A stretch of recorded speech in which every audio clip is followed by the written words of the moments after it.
Jadi literasi ekonominya bagaimana? Kita kan mau bicara tentang literasi ekonomi menuju kesejahteraan. Bagaimana mau sejahtera? Bagaimana mau punya bargaining yang kuat? Kalau seandainya kita berperilaku secara hedonis, tidak berpikir cerdas, ibaratnya pengeluaran lebih besar daripada pemasukan, kan revenue-nya buat kita di mana kan gitu. Itu saya kepengen ngajak teman-teman yang pada zamannya saat ini boleh menghasilkan sesuatu hal karya, tetapi satu karya tersebut harus bisa menginspirasi dan memotivasi. Jangan hanya dinikmati untuk hanya mencari wah lucu ya. Wow, keren. Wah, heboh ya. Itu kan sebenarnya hanya untuk konsumsi aja. Ini bagus banget pertanyaannya. Saya juga baru kepikir nih bagaimana kalau kita bisa menyampaikan hal-hal tersebut kepada kaula muda yang memang pengen berbisnis tapi sesuai dengan aturan undang-undang dan sesuai dengan perlindungan hukum.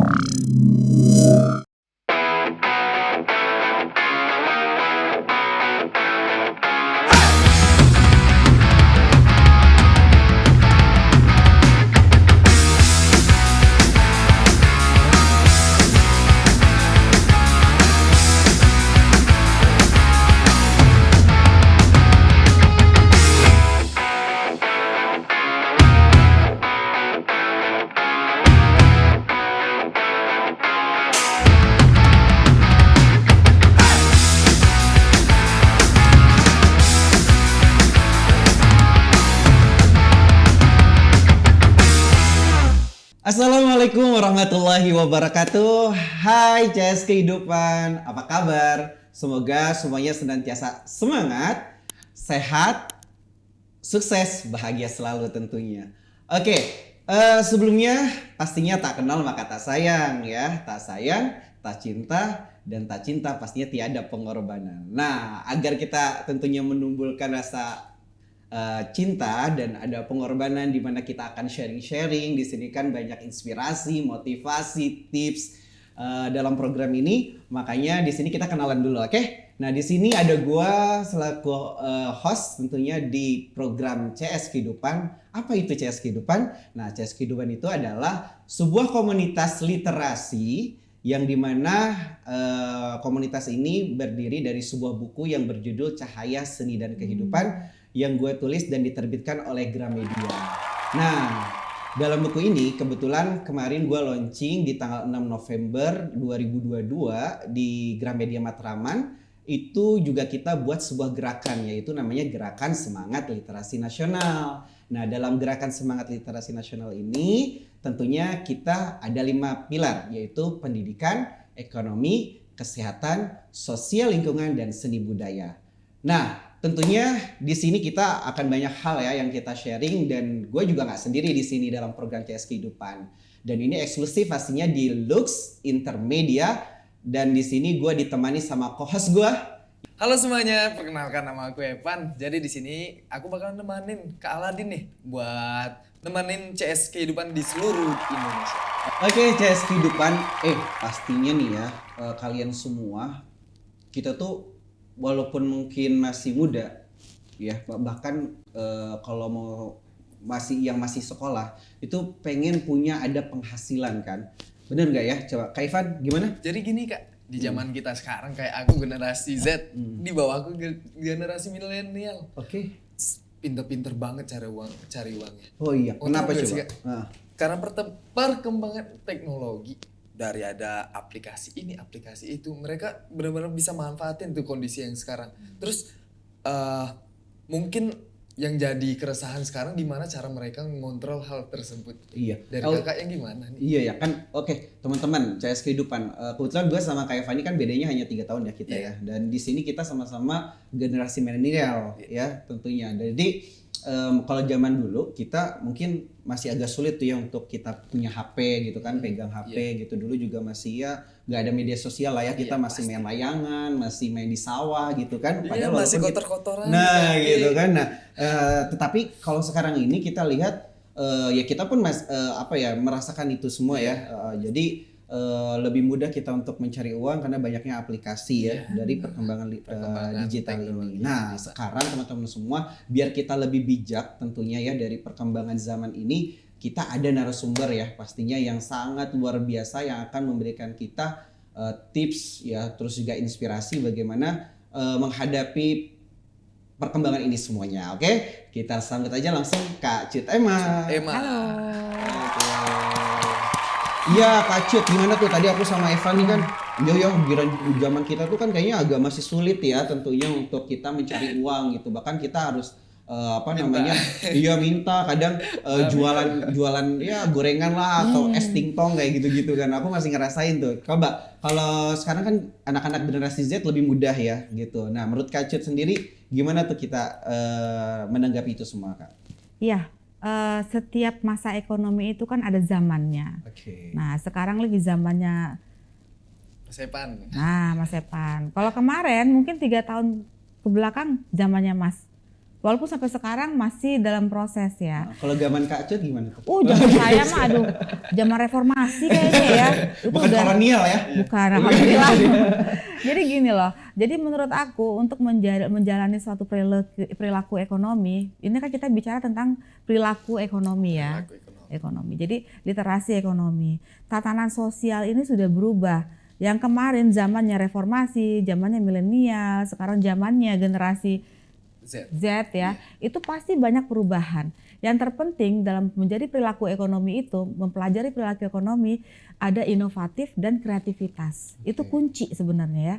Inovatif dan kreativitas. Betul. Tuh. Nah, Berarti inovatif. pas banget, iya kayak buku CS kehidupan ya. Betul, itu udah semua lengkap ada di CS kehidupan. Aku udah baca di situ dalam perspektif ekonomi, perspektif pendidikan itu lengkap semua dalam CS kehidupan, dalam buku tersebut ya. Itu bagus banget. Tapi yang terpenting, yang pertama kita sebagai pelaku ekonomi, kreativitas dan inovatif itu sangat penting sekali karena sesuai dengan zaman dan masanya.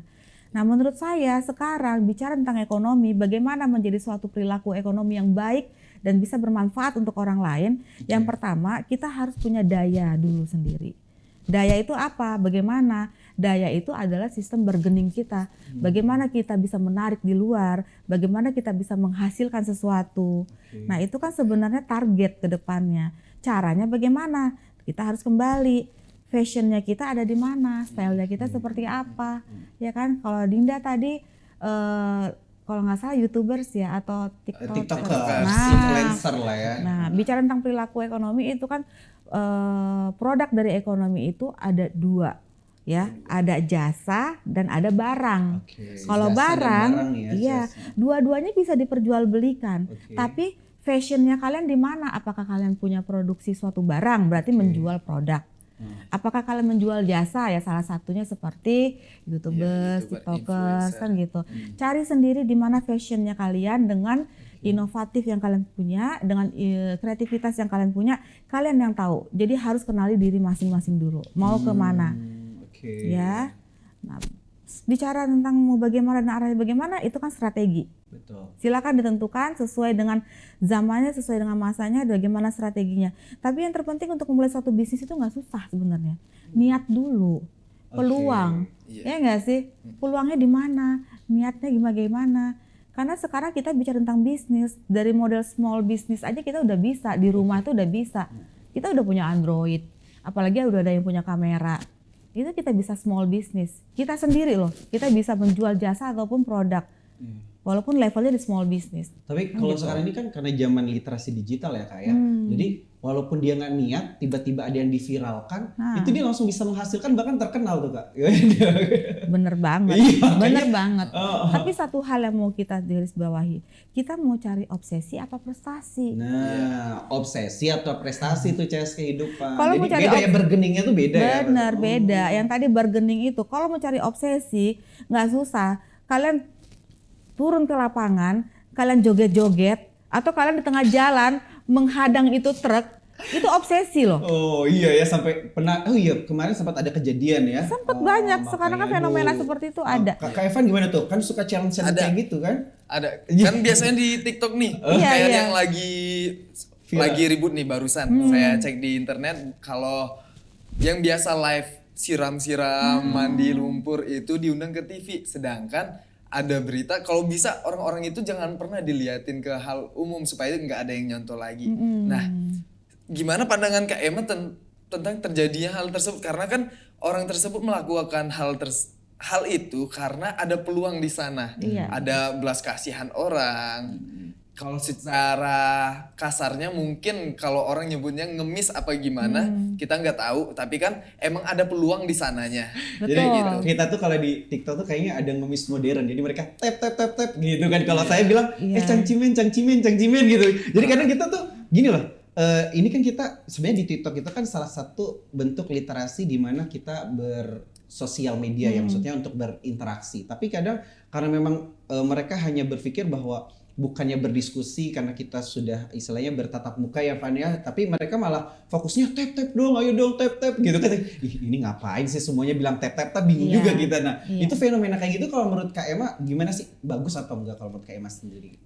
Kalau dalam kapasitas aku bilang bagus ataupun tidak bagus itu kurang elok ya. Tapi kalau aku boleh memberikan saran, kalau memang menghasilkan suatu kreativitas itu satu bermanfaat buat orang lain Oke. dan tidak merugikan orang lain. Oke. Itu yang kedua. Dan tidak merugikan alam. Tidak ada hal yang dibuang secara mubazir atau percuma. Iya. Oke. Kalau kita bicara tentang cara-cara mencari obsesi dengan tujuan mau terkenal cepat, Oke. bisa lakukan hal-hal seperti itu. Tapi ada nggak sih karya yang bisa kalian hasilkan buat anak bangsa lain-lainnya, yang bisa memotivasi anak bangsa dan bisa menjadi inspirasi buat kita semua gitu loh. Iya. Nah, saya kepengen ngajak teman-teman yang pada zamannya saat ini boleh menghasilkan sesuatu hal karya, tetapi satu, karya tersebut harus bisa menginspirasi dan memotivasi. Jangan hanya dinikmati untuk hanya mencari, wah lucu ya, wow keren, wah heboh ya. Itu kan sebenarnya hanya untuk konsumsi aja. Iya. Selepas dari situ apa yang mau dihasilkan, apa yang mau Biasanya diinspirasikan. ngilang aja. Kalau yang obsesi sebatas obsesi nggak ada prestasinya, biasanya ya udah sekian bulan. Tapi hilang. ngilang juga, tapi akan muncul obsesi-obsesi baru tuh Kak, masalahnya. Ya, dan itu malah justru menjadikan akhirnya tuh sekarang banyak influencer-influencer karena melihat wah ya mungkin keadaan juga sih kita tidak bisa menjustifikasi mereka, tetapi memang akhirnya mereka berhenti sekolah. Itu juga banyak kayak gitu ya, terjadi fenomena kayak gitu Kak. Nah tadi kan kita juga udah ngomong ya Vania bahwa di generasi kita kalau untuk cari uang itu kan agak nggak seperti mereka, dan memang tuntutan kita dalam hidup atau fashion ya Kak ya nggak terlalu karena lihatnya cuma TV, terus juga apa ya mungkin lingkungan permainan kita juga kalau yang di kampung, yang di kota mungkin ya seperti itu. Nah tapi kan kalau dengan adanya media sosial itu kan istilah kita lebih global ya, maksudnya lebih luas lagi gitu ya tantangannya. Bahkan istilahnya fashionnya juga tuntutannya walaupun mungkin dia dapat uangnya gampang, tapi karena melihat fashionnya dari misalnya skincare-nya Kak atau gayanya dan lain-lain. Nah itu bagaimana menurut Kakak untuk kita biar bisa memanage hal seperti itu Kak? Iya. Gitu. Iya, kalau saya ya berpesannya seperti itu ya. Yang pertama harus ada kreativitas yang bisa menginspirasi dan memotivasi orang. Oke. Nggak masalah mau produknya apa aja, mau jasanya apa aja, mau skincare kayak, mau mungkin travel film kayak, atau mungkin mau kuliner, nggak masalah. Tapi tolong punya etika dalam menyampaikan sesuatu informasi keluar di sana kan gitu. Iya, lebih gini sih Kak, maksud aku tuh bagaimana sih tuntutan gini, anak sekarang mungkin dengan adanya aplikasi kita lebih banyak mudah untuk mendapatkan uang gitu untuk generasi Z gitu, untuk yang sekarang ini dengan literasi digital. Iya. Tapi permasalahannya dengan itu juga kan sekarang muncul yang namanya hedonisasi. Ya dimana sekarang banyak akhirnya yang ditampilkan bukan lagi suatu nilai-nilai mungkin budaya dalam sisi yang kesederhanaan ataukah kebersamaan, tapi lebih ke suatu hal, bahkan kadang hal-hal yang sosial juga itu dijadikan konten yang akhirnya justru stigmanya jadi negatif juga. Nah menurut Kakak itu fenomena-fenomena kayak gitu itu seperti apa sih dari sisi pandangan finansial seperti itu? Iya, kalau fenomena tersebut kan memang sudah ada sejak dulu ya. Cuman yang terpenting sekarang kita melakukan perubahan ke arah yang lebih baik lagi. Karena apa? Karena perubahan struktur sistem secara budaya itu seharusnya kan semakin hari semakin lebih baik. Semakin cerdasnya suatu bangsa, semakin lebih baik cara berpikir, semakin lebih baik cara peradaban seseorang menyikapi sesuatu. Iya enggak? Enggak mungkin kan kita kepingin ada degradasi moral di situ. Betul. Iya enggak? Usia juga merupakan barometer menuju kedewasaan. Semakin bertambahnya usia, semakin cerdas seseorang dan semakin dewasa. Harusnya seperti itu. Iya enggak sih?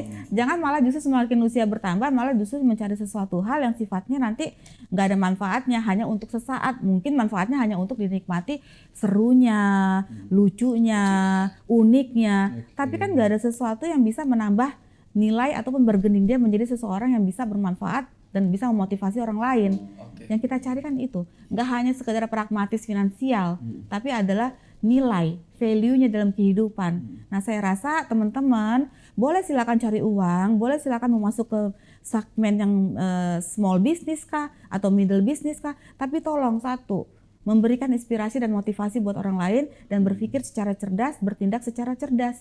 Berarti Begitu. kalau katakanlah nilai norma cerdas dalam literasi ekonomi zaman sekarang itu kan tadi ya Evan pastinya banyak ya tuntutan-tuntutan yang dalam arti padahal itu suatu hal yang mungkin gak wajib jadi wajib Jadi gitu wajib. kan gitu. Terus juga ya itulah yang maksudnya kalau Evan sendiri kan juga dengan TikTok tuh juga lumayan ya pendapatan dari endorsement dan lain-lain gitu. Nah itu gimana tuh manage-nya kalau Evan? Kalau untuk manage sebenarnya balik lagi ke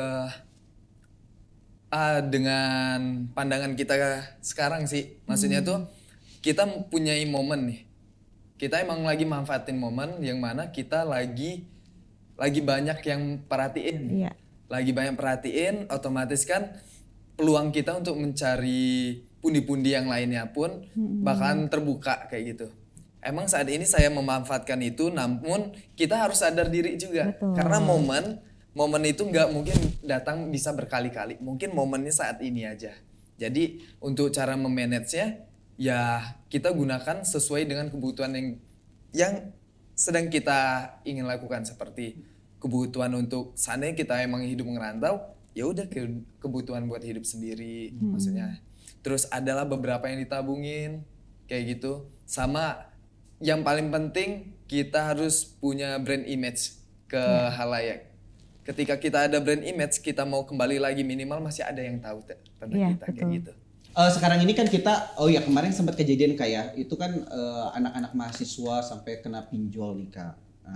Pinjol, terus juga karena tuntutan tuntutan secara tidak langsung mereka merasa agar biar eksistensinya diterima masyarakat gitu kan. Bahkan sekarang itu hedonisasi itu bukan suatu hal yang lagi mungkin dijaga ya, malah justru ditampilkan gitu ya di dalam sebuah konten. Nah, Kakak sendiri melihat fenomena seperti itu bagaimana sih biar kita bisa menata dan setidaknya kan Indonesia ini terkenal juga dengan budaya yang luhur gitu ya. Apakah hal-hal seperti itu perlu dilarang secara regulasi juga ataukah memang itu kesadaran kita sebagai seorang influencer untuk bisa dinikmati dan mengedukasi juga gitu ya Kak dalam hal ini. Nah, menurut Kakak tuh baiknya seperti apa sih istilahnya biar jadi mereka untuk kebutuhan itu bukan kalau memang ternyata nggak tercukupi dengan apa yang didapat di media sosial, akhirnya mereka dengan mudah karena sekarang banyak pinjol. Nah itu Kakak gimana menurut Kakak tuh? Iya, aku coba masuk dalam prinsip ekonomi dulu ya. Prinsip ekonomi itu kalau menjadi sesuatu masukan buat kita revenue, yang namanya pengeluaran itu tidak boleh lebih tinggi daripada pemasukan. Pasak daripada tiang. Lebih besar pasak daripada tiang. tiang. Nah ini prinsip ekonomi seperti ini harus menginternalisasi dalam diri. Jangan sampai nanti mencari sesuatu hal yang sifatnya hedonis harus ditunjang dengan yang penampilan begini-begini, tapi malah justru akan menggerus yang namanya pemasukan. Jadi nggak ada margin selisih buat kita. Kan percuma, prinsip ekonominya nggak dapet. Jadi literasi ekonominya bagaimana? Kita kan mau bicara tentang literasi ekonomi menuju kesejahteraan. Bagaimana mau sejahtera, bagaimana mau punya bargaining yang kuat, kalau seandainya kita berperilaku secara hedonis, tidak berpikir cerdas. Ibaratnya pengeluaran lebih besar daripada pemasukan. Kan revenue-nya buat kita di mana kan gitu. Itu satu ya. Tapi kalau menurut aku secara psikologis maupun secara kebangsaan kita, ekonomi itu memang diatur oleh negara ya. Baik nilai mata kurs, baik nilai sistem perekonomian kita secara makro. Nah, inilah informasi-informasi terkait itu kita harus banyak belajar gitu loh. Jangan sampai nanti kita juga lost terkait informasi-informasi yang sifatnya makro tersebut. Kan itu berhubungan dengan tindakan perilaku kita sebagai ekonomi mikro kan gitu. Jadi menurut saya harus banyak belajar, harus banyak cari informasi melalui literasi digital ya. Karena sebagian besar ini mulai anak dari SD, kadang-kadang TK juga udah ngerti cara menggunakan handphone. Jadi literasi ini tidak terbatas secara offline aja, tapi literasi digital perubahan sasaran sistem ya. Dan dalam hal ini juga kita tuh memang dituntut sangat ini ya Kak, konsumtif ya sekarang itu, karena adanya pay later, adanya berbagai kemudahan untuk orang tuh jadi belanja. Memang satu sisi ya banyak produksi juga tapi banyak belanja. Nah sebenarnya fenomena kayak gini juga kayak Emma tuh mandangnya seperti apa sih? Jadi kan biar kita lebih bisa mengontrol kecerdasan finansial kita khususnya gimana? Iya, tuh, Kak? iya. Kalau itu kan sebenarnya realita ekonomi yang ada di kebangsaan kita, di bangsa kita. Maksudnya itu Tapi kan itu secara global fitur-fitur. sekarang kayak gitu sih kayak. Iya, itu Apa- fitur nggak bisa dihindarin. Iya. Tapi yang terpenting kembali lagi kepada kita kan gitu, kecerdasan dalam bertindak, kecerdasan dalam berpikir dengan beberapa saran-saran yang kita dapat informasi di luar sana, bagaimana sih cara kita menyikapi diri terhadap fitur-fitur yang berkembang gitu ya. Itu nggak bisa dihindari, memang harus dihadapin. Iya. Tapi yang terpenting ya kecerdasan lagi kembali, ya kan, dan berpikir secara sesuai prinsip ekonomi, jangan lebih besar pasak daripada tiang, Oke. jangan Tuh. terlalu konsumtif. Oke, Emang kita konsumsi, tapi kita tidak boleh konsumtif gitu, ngerti nggak? Iya nggak Jadi sih? ini Kak Emma, ada yang pengen aku tanya ini. Sebenarnya kan buat anak muda, apalagi zaman sekarang, itu kan kebanyakan orang tuanya tuh malah nggak paham nih, nggak paham. Tiba-tiba mereka dapat uangnya dari mana? Tiba-tiba mereka apa hitsnya di mana? Kayak di TikTok, di Instagram ataupun di YouTube. Nah sebenarnya ada nggak sih lembaga yang ngejelasin ke anak ini sebenarnya ketika mereka mendapatkan pendapatan seharusnya itu dilakukan seperti apa? Iya. Karena apa? Kebanyakan orang tua sekarang nggak tahu nih Iya. sebenarnya kegunaan media sosial itu apa. Mereka tiba-tiba dapat uang tuh dari sana kok bisa kayak gitu. Iya, Dan iya. mereka nggak bisa kontrol itu Betul, dari betul. anaknya. Takutnya malah anaknya jadi out of control mereka yang anggap mereka bisa sendiri nih ngelangkah Iya, sendiri padahal iya. masih di bawah umur kayak gitu. Nah ini menarik banget ya pertanyaannya. Kalau sekarang ada namanya Komisi Perlindungan Anak. Oke, Ya. KPAI ya. Iya, itu salah satunya. Ada juga komisi-komisi penyiaran lainnya yang memberikan informasi bagaimana yang baik. Tetapi saran kita juga, ini kan kita kepengennya memberikan rekomendasi buat pemerintah juga kan, nggak hanya buat kita aja. Betul. Nah, selama ini yang sudah ada, lembaga yang sudah ada itu hanya dalam hal tindakan yang sudah ada kejadian, misalnya anak ditipu secara finansial atau anak tidak bisa menggunakan haknya untuk melakukan ekonomi, misalnya mau kerja tapi terhalang dengan undang-undang ketenagakerjaan usia berapa. Sementara dia punya potensi. Nah, itu masuk ke dalam ranah-ranah yang sifatnya untuk apabila sudah ada masalah. Tapi kita kepengen justru adanya preventif. Jadi anak ketika masuk ke dunia bisnis, walaupun itu middle business ataupun small business, mereka harus tahu bagaimana kapasitas mereka dalam memposisikan diri, ya kan? Sekarang banyak loh anak-anak kecil itu mereka udah punya YouTube sendiri, ya. Anak-anak kecil udah punya konten Bahkan bayi sendiri. aja sekarang sudah kayak cipung ya kan, banyak mereka Iya, udah pada punya. iya. Tapi sekarang yang sudah ada, lembaga yang udah ada, bagaimana cara menangani masalah yang timbul dari itu. Nah, kita nggak kepengen, kita kepengen ada tindakan preventif. Jadi harus ada edukasi di awal, ya nggak sih? Boleh menghasilkan sesuatu, tapi dengan cara tidak merugikan orang lain, Merugikan orang lain. ya kan? Atau di bawah pengawasan orang tua. Nah, hal-hal yang kayak gini harus kita kasih rekomendasi nih ke pemerintah. Ini bagus banget pertanyaannya. Saya juga baru kepikir nih bagaimana kalau kita bisa menyampaikan hal-hal tersebut kepada kaula muda yang memang pengen berbisnis tapi sesuai dengan aturan undang-undang dan sesuai dengan perlindungan hukum, ya. Ini penting banget. Ini rekomendasi Karena boleh nih memang kita kasih. betul kayak di beberapa daerah kayak di Cianjur ataupun yang tingkat putus sekolahnya tinggi tuh kayak nah itu akhirnya mereka itu banyak yang juga satu sisi dia tidak punya kompetensi, akhirnya dia cari kerja bingung kan gitu ya. Iya. Nah itu yang tidak ada pertama dan itu menjadi permasalahan yang memang harus ada regulasinya juga ya Kak ya pastinya. Regulasi sebenarnya sudah ada, cuma memang secara mungkin solusinya ini yang kayak membingungkan mungkin. Iya. Nah menurut Kak Emma juga seperti apa tuh? Misalnya solusi ketika tadi kan biar kita juga nggak terjerat pinjol ya kan, terus juga kayak fenomena-fenomena sekarang banyak anak-anak juga sudah bisa pesen kayak kan banyak tuh kejadian tuh di media sosial sempat viral Pesen ya. online, Atau anak-anak, COD. iya mereka bisa kayak gitu tuh kejadian itu gimana tuh kayak Mak? Iya, kejadian gitu kan miris ya ngelihatnya. Cuman ya itu karena satu kekurangnya literasi ekonomi secara digital maupun secara offline. Nah ini harus tersosialisasikan dengan baik. Makanya oleh karena itu harapan saya mudah-mudahan pemerintah juga aware terhadap permasalahan seperti itu. Jadi harus dilakukan sosialisasi dalam rangka tindakan preventif untuk mencegah hal-hal seperti itu. Nah ini kan bisa jadi rekomendasi buat mereka. Atau setidaknya kalau pemerintah belum bisa masuk ke arah sana, kita kan bisa buat lembaga-lembaga komunitas untuk lebih cinta, damai, dan kehidupan. Contohnya seperti yang Aladen punya nih. Nggak perlu melalui pemerintah mungkin sudah terlalu sibuk, sudah terlalu loadnya udah terlalu tinggi. Boleh dong dari kita secara kita komunitas, ini kan memberikan informasi tersebut. Terus udah gitu dari komunitas apa, ataupun dari koperasi juga kan boleh juga melakukan sosialisasi terkait itu. Kak Cut, pas banget kakak tadi ngomong koperasi. Mungkin kalau untuk generasi milenial masih ada yang informasi atau kesadaran ya tentang informasi tentang koperasi ya, kita tahu. Tapi kalau mungkin yang generasi Z ini banyak juga yang nggak tahu koperasi. Nah itu menurut Kak Cut sendiri, selain kan memang gini, koperasi itu kalau bagi kita itu adalah menjadi salah satu alternatif, karena mungkin kalau bank itu kan persyaratannya, mekanismenya sulit ya.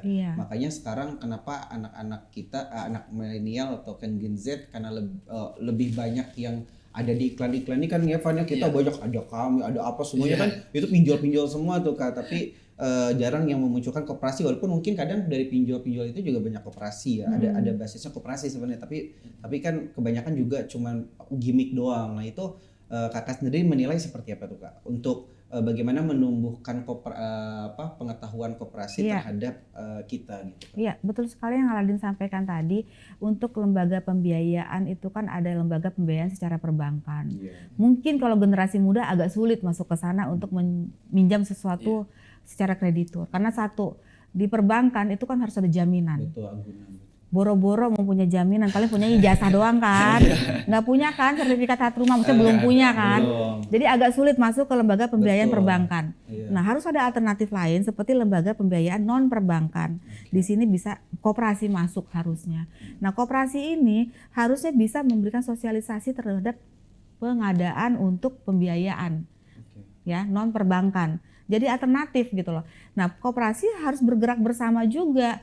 Tentunya untuk bisa memberikan sosialisasi, kalau kita bisa menyampaikan sesuatu yang bermanfaat, koperasi menjadi alternatif untuk pembiayaan. Nah ini kan harus tersosialisasikan, tapi belum saat ini masih minim banget. Minim banget. Nah ini jadi masukan buat kita. Koperasi juga masuk ke arah-arah yang sifatnya ya small business juga buat kaula muda. Jadi jangan dipersulit. Dengan cara bagaimana? Ya dengan cara pengontrolan, ya kan? Usaha tersebut bisa secara baik berjalan secara sesuai visi dan misi kedepannya. Kalau tidak ada yang kontrol, bagaimana? Kalian bagaimana pertanggungjawabannya kalau seandainya minjem sejumlah uang? Nah akhirnya kan yang nggak rumit, kalian berpikir apa sih yang nggak rumit dengan cara pinjaman seperti apa? Jatuhnya kan ke pinjol. Justru pinjol itu malah memberikan solusi di awal, tapi malah justru menambah di akhir. Nah ini loh, maksud saya kita harus kerjasama. Segala unsur, segala stakeholder gitu ya, stakeholder yang ada, kita duduk bareng-bareng bagaimana kedepannya menjadi solusi dari suatu permasalahan bangsa. Gitu. Ini bagus banget, keren. Jadi sahabat CS Kehidupan, tadi kan kita sudah banyak bahas tentang fenomena-fenomena sekarang yang menyinggung literasi ekonomi ya. Dan memang itulah realitanya di zaman digitalisasi atau zaman modern yang sekarang kita hadapi terkait dengan yang namanya literasi ekonomi ini. Nah, Kak Cut, tentunya dengan berbagai permasalahan yang tadi kita sudah bahas, kakak banyak memberikan tips ya kan tadi ya. Tentunya bagaimana sih motivasinya sekarang agar kita bisa menghadapi semuanya itu, terus juga selain motivasi, mungkin sebuah inspirasi yang dalam hal ini bisa memberikan kita juga untuk menjadi acuan nih Kak, dalam bagaimana kita cerdas berekonomi khususnya di kondisi zaman yang seperti ini gitu. Mungkin ini jadi sebagai keyword juga ya buat kehidupan kita. Jadi aku sih berharapnya kenali potensi diri sendiri, ya kenali potensi diri sendiri, cintai diri sendiri, eksplorasi diri sendiri. Apa yang bisa menjadikan sesuatu yang berpotensi itu yang kita bawa di ranah atas sehingga kita bisa menjadi bagian dari solusi untuk bangsa, bukan menjadi bagian masalah dari suatu bangsa. Oke, jadi itu ya teman-teman ya motivasinya gimana untuk kita mengenalkan yang namanya literasi ekonomi itu mulai dari diri kita sendiri ya, berarti Kak Cut ya. Nah betul sekali karena memang kita masing-masing itu menjadi cahaya bagi diri kita. Dalam hal ini kalau misalnya cahaya kita baik, kita bukan terpengaruh dengan cahaya orang lain, tetapi kita malah bisa mempengaruhi cahaya tersebut. Nah jadi teman-teman CS Kehidupan apalagi yang jadi influencer ya kayak Kak If, Kak Evan ini yang memang aktif nih khususnya di dunia pertiktokan ya yang sangat luar biasa fenomenalnya kayak sampai bayangin Meta yang begitu banyak medsosnya kalah dengan satu yang hanya TikTok yang bahkan kemarin saya sempat nyoba untuk TikTok Shop-nya itu bener-bener kayak memang sangat mempermudah kita Kak untuk kita tuh konsumtif ya maksudnya dari iklannya terus ada affiliate-nya itu ya kan dalam apa namanya di bisnis ya untuk apa namanya yang sekarang ada di generasi kita tuh sangat mudah banget kayak gitu loh. Oke, Kak Emma ini sangat luar biasa sekali tentunya di sini tadi kita sudah banyak sekali ya teman-teman CS Kehidupan diberikan inspirasi ya atau motivasi tips bagaimana sih kita cerdas dalam berliterasi ekonomi tentunya. Nah, CS Kehidupan dan dalam hal ini juga kita akan pastinya nanti akan ada lagi kayak Maya mudah-mudahan kita ada segmen selanjutnya untuk lebih membahas fenomena-fenomena yang lain terus juga untuk apa namanya solving terus juga sebuah kreativitas yang akan kita lakukan bagaimana setidaknya kita biar lebih cerdas dalam memanage finansial ini ya atau literasi ekonomi ini ya Evan ya. Oke. Kak Emma coba kita minta closing statementnya dari kakak gimana untuk itu Kak memberikan motivasi lagi untuk kita. Pecinta seni dan kehidupan di seluruh Indonesia maupun di seluruh dunia, jangan lupa inovatif, kreativitas, dan satu jadi solusi dari suatu bangsa, jangan menjadi masalah. Ya, jadi CS Kehidupan demikian ya untuk segmen kita kali ini. Kita tadi luar biasa ya diskusi. Nah, sebenarnya ngoceh. Kita tuh ada program ngoceh namanya ngobrol kece ya. Jadi santai-santai aja. Cuma memang mungkin sekarang agak berat. Nanti bisa lah komen-komen gitu ya teman-teman berikan masukan bagaimana nih agar kita pastinya untuk segmen selanjutnya atau program lanjutannya ini biar lebih asik lagi tentunya. Oke, kita sangat senang sekali kalau teman-teman bisa komen terus juga bisa memberikan masukan untuk kita dalam program ini ya Evan ya. Oke, dan sahabat CS Kehidupan karena di sini Kak Emma nih sudah bersedia ya tentunya ngisi di acara kita. Nah sekarang kita ada souvenir buat Kak Emma. Apa tuh Kak? Nih souvenir kita gelang CS Kehidupan. Nah, karena aku yakin bahwa Kak Emma ini sudah menjadi sahabat hidup ya teman-teman. Karena di CS Kehidupan itu kita akan menjadi orang yang berdamai dengan hidup kita, dengan skenario kita. Karena kita harus yakin bahwa Tuhan selalu memberikan yang terbaik nih untuk kita semua. Nah, jadi di sini kakak pasangin. Nah, di sini Terima kasih. Boleh Oke, siap. Oke. Wah, selamat ya jadi CS Kehidupan. Sama ada lihat nih ya, ada pulpen spesial. Nantinya juga teman-teman CS Kehidupan nih yang selalu yang subscribe terus yang komen yang memberikan ide saran untuk program kita di sini nantinya juga akan mendapatkan ini nih ya souvenirnya sama bukunya. Makanya nanti terus update dan share pastinya program kita. Nih Kak Emma, boleh? Terima kasih banyak banget sih souvenir. Terima kasih ya. Spesial karena guest star kita pertama ya yang tentunya mengisi acara ini. Oke Kak Emma, kita terus mohon supportnya, tentunya nasihatnya sama Kak Emma semuanya karena Kak Emma juga ini bagian dari penasehat Gerakan Semangat Literasi Nasional. Nah, oke teman-teman semua, tentunya di segmen terakhir ini kita undur diri ya dalam hal ini. Boleh sebelumnya Kak Emma kita ini dulu ya. Ada jargon khusus. Jargon khusus. Boleh. Oke. Siapa kita? CS Kehidupan. Siapa kita? Menebar kebahagiaan. Oke, jadi teman-teman yang sudah berdamai dengan hidupnya harus juga menebarkan kedamaian itu untuk semuanya. Oke, salam tentunya CS Kehidupan. Dalam hal ini mari kita berkarya, berdaya bersama karena saat ini adalah zaman di mana kita harus kolaborasi dan kita dengan kolaborasi ini tentunya apa yang kita cita-citakan dalam mewujudkan Indonesia emas. Apa itu Indonesia emas? Indonesia yang cerdas, berkarakter dan sejahtera akan kita wujudkan bersama-sama. Oke, semangat, sehat, bahagia selalu untuk semuanya. Kami undur diri. Wassalamualaikum warahmatullahi wabarakatuh. See you later.